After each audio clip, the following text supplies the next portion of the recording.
Hello, good afternoon. કેમ છો આપ સૌ? આઈ હોપ કે તમે બધા મજામાં છો. ઘણા દિવસ પછી ઘરનો કંઈક વ્લોગ આવી રહ્યો છે. ઘણા લોકોની કમેન્ટ આવતી હતી કે બાને અમને મળાવો અને કાંઈક એમની રેસીપી બતાવો. તો સાથે જ આજે બા અને તમે ટાઇટલ અત્યારે વાંચી જ લીધું છે, ખીચડાની રેસીપી લઈને આવ્યા છે. બા ઘણા દિવસથી બહારગામ હતો, વ્લોગ હમણાં ઓછા શૂટ થાય છે તો તમને બધા બહુ મિસ કરતા હોય છે. જય સ્વામિનારાયણ, જય શ્રી કૃષ્ણ, આવું બધું લોકો કહેતા હોય છે કે અમારા વતી કહેજો બાને. જય માતાજી, જય સિયારામ, આ બધું અમારા વતી કહેજો. હા, બધાયને જય શ્રી કૃષ્ણ, જય સ્વામિનારાયણ, જય જલારામ, જય માતાજી. આજ તો ભાઈ માઇક બાઇક પહેરીને હો. હા હા, અને ખીચડાની રેસીપી લઈને આવ્યા છીએ. સાવ બે વધીને 4 મિનિટમાં તમારે કુકર જ મૂકવાનું, એમાં તો કઈ બીજું કઈ લાંબુ ન હોય. પણ ખીચડા વિશે બે વાત કરીએ. બા,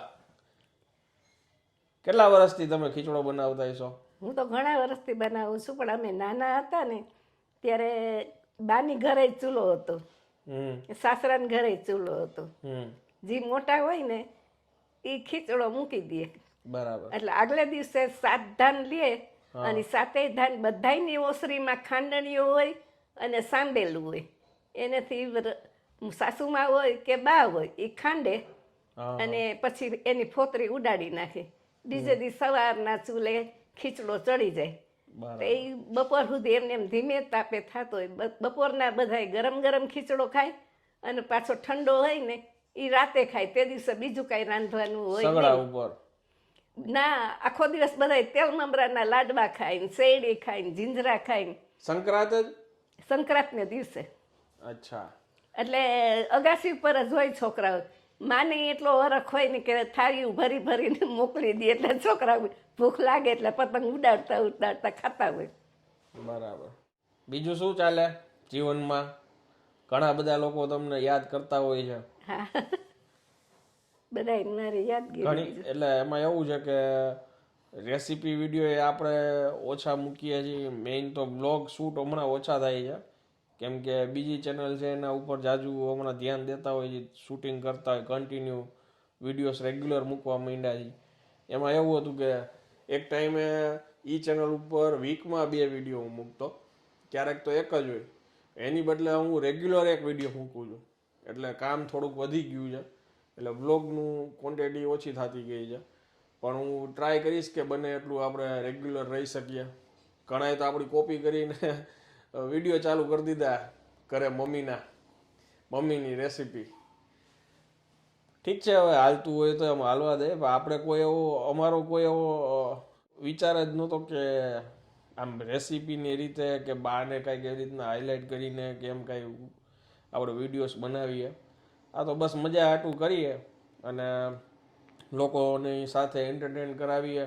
બને એટલું કાંઈક સારી માહિતી પોસિબલ હોય તો એ બતાવીએ. અને ફેમિલી બ્લોગ્સ આપણે ટૂંકમાં ફેમિલીમાં હું જે લાઈફસ્ટાઈલ જીવું છું એ લોકો સુધી શેર કરીએ. એટલે આપણે તો બારનો વિડીયો એ રીતના ચાલુ થયા હતા અને ઘણા બધા લોકોનો એમાં પ્રેમ સાથ સહકાર મળ્યો. એના માટે થેન્ક યુ સો મચ. અને હવે ફટાફટ બા કેવી રીતના ખીચડો બનાવે છે ને એ સિમ્પલ રેસીપી ફટાફટ તમને બતાવી દઈએ. ચાલો શરૂ કરીએ.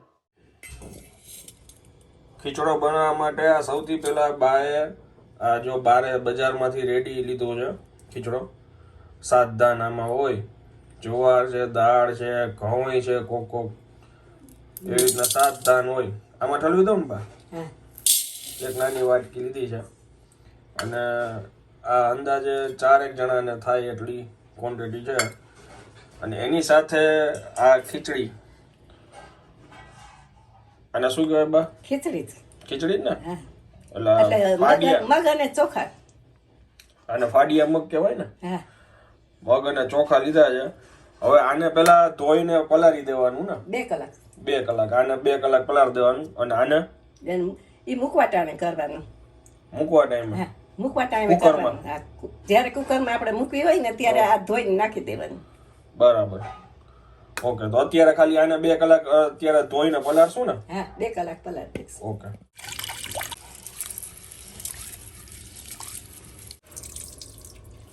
આ લગભગ 2.5 કલાક આને પલાળ્યું છે, પાણી કાઢી લીધું છે.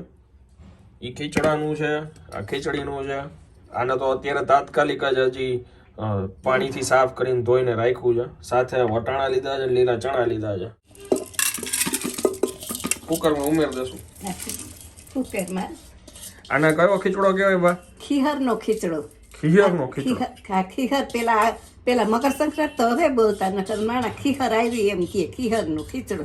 અચ્છા. અને હવારના ચૂલે મૂકી દીધો હોય, વસ્તારી કુટુંબ હોય ને હવારના મૂકી દીધો હોય તે બપોર સુધી ચૂલે થતો હોય. એમ? હા, બપોરના બધા ગરમ ગરમ ખાય અને રાતે પછી તેલની હારે ખાય. બરાબર. ઈ આમાં ઉમેરી દીધી ખીચડી એમ ને? અને હવે આ વટાણા ને જીંજરા. ઓકે.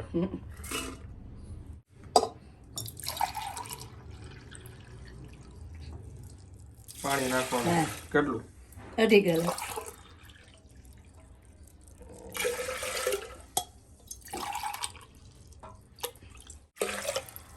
આ ખીચડી ડૂબી ગઈ એનાથી ટૂંકમાં જેટલું ખીચડી છે ને એનાથી ડબલ પાણી છે. અને આઈ થિંક આ છે ને 1 ગ્લાસ છે ને આ 750-800 ml નો હશે. આ 2.5 ગ્લાસ ઉમેર્યા છે બાએ. જોતા પ્રમાણમાં મીઠું નાખવાનું. 3 નાની ચમચી ઉમેર્યું આપણે. પછી આમાં બીજું કઈ શાકભાજી નાખી શકાય? વેજીટેબલ નાખવા હોય તો નાખી શકાય. આપણે આ લીલા ચણા ને વટાણા નાખ્યા છે. ઓકે. અને હવે આમાં કઈ મસાલા નાખવાના કે ઈ કઈ નો? ના, મસાલા કઈ નથી નાખવાના. અત્યારે ગરમ ગરમ ખીચડો ઘી યાર ખાવાનું. જેને ખાવો હોય ઘી નાખી શકે. પછી આમાં જીરું કે એવું કઈ? ને કઈ નહીં. તો આ સૌથી ઝડપથી બની જાય ને? 30-35 મિનિટ થશે. એમ? હા, ધીમો જ રાખવાનો ગેસ, એટલે પાણી ઉભરાય નહીં. અને આમાં સીટી વગાડવાની કે નહીં? સીટી વાગશે પછી ધીમે ધીમે રાખવાનું ધીમો? હાવ ધીમો રાખવાનો. અને એની મેળાઈથી સીટી વાગશે 8-10. અચ્છા. ત્યાર પછી ઠાર નાખવાનું. એટલે મિનિમમ 30 મિનિટ તો બાકી ને? 30 મિનિટ સુધી તો લગભગ થશે જ. ઓકે. પછી સંક્રાંત જાય ને, અત્યારે ખારો ખીચડો બધાય ઠાકોરજીને ધરાવે એ ભગવાનને. અને પછી ખીખર જાય ને ત્યાર પછી 2-3 દિવસમાં મીઠો ખીચડો કરી વઘાર, તે એમાં જીરુંનો વઘાર કરે અને સાકર કરી અને એ ખીચડો સાકર નાખીને કરે ને એ ખીચડો મીઠો ખીચડો થાય. એ બીજે દિવસે ખીહર ને બીજે દિવસે કે ત્રીજે દિવસે બનાવી અને ઠાકોરજીને ધરાવે. બરાબર. આ ખીચડો આપણો તૈયાર.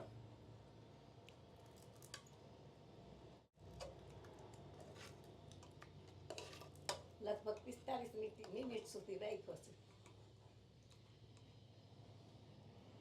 કેટલી 45 મિનિટ થઈ? ઓકે.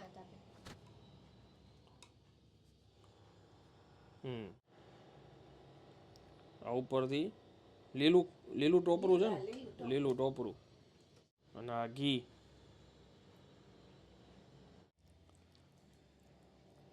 જો આ ટોપરું તમને ન ભાવતું હોય તો ઓપ્શનલ છે.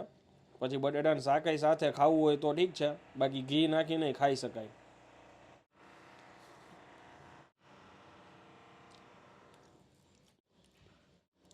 મસ્ત થયું છે. પાણી થોડીક થીક ખાવી હોય, જાડી ખાવી હોય તો જરાક પાણી ઓછું નાખવાનું તમારે. બાકી પડી રહી એટલે ધીરે ધીરે ઘટ થઈ જાય, પાણી શોષી લે. અને હવે હું આ વિડીયોને વિરામ આપીશ. રેસીપી જો તમને પસંદ આવી હોય, એકદમ સહેલી ને ઇઝી સરળ રેસીપી હતી બાની, તો આગળ શેર કરી દેજો અને કમેન્ટ કરીને મને જરૂરથી જણાવજો કે તમને રેસીપી કેવી લાગી. વિડીયોને એક લાઇક આપી દેજો. ત્યાં સુધી જય હિન્દ, જય ભારત.